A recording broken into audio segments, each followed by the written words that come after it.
Kalma lang. Sanay naman na tayo sa mga adrenaline rush, di ba?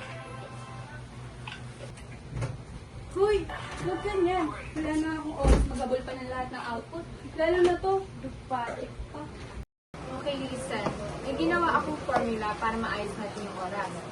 Rational function siya. Okay. Then, yung T, total hours na kailangan natin per day. Tapos yung D naman, yung number of days na natitira para magawa yung project. Yung 48 hours dito, ito yung oras na kailangan natin para matapos yung project. Tapos yung plus 2, 6 hours siya kasi may iba pa tayong org saka may mga academic load din tayo. Guys, isipin nyo to. Kung one day na lang, kailangan natin ng 50 hours sa isang araw.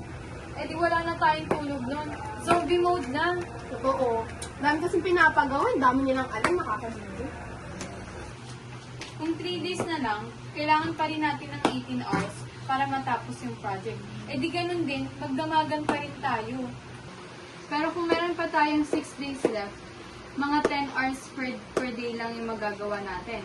Makakapagpahinga pa tayo at mas chill. Kaya pala tayo lagi nagka-cramming kasi yung hayaan natin yung days na maubos bago tayo gumalaw.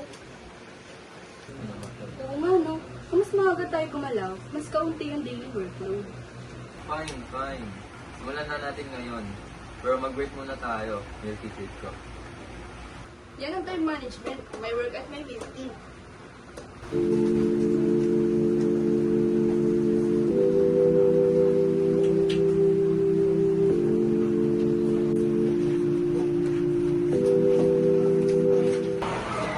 Grabe, natapos na tayo ahead of time. Walang iyakan sa kapuwetan na ganap. Kaya nga sabi ko, math is life kahit things tayo.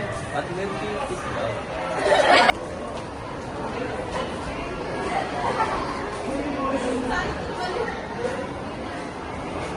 Go!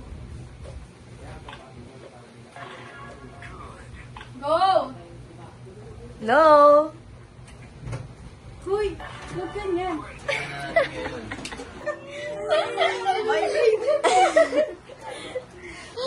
Next naman yung ano, may back. Simulan na natin ngayon. Fine. Fine. Okay. Alam mo na. Ganun pala lumagpas saan?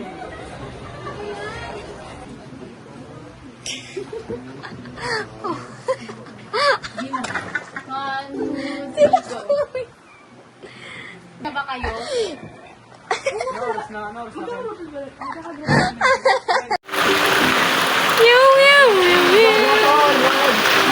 Magre-report ako. Programming ito, rated SB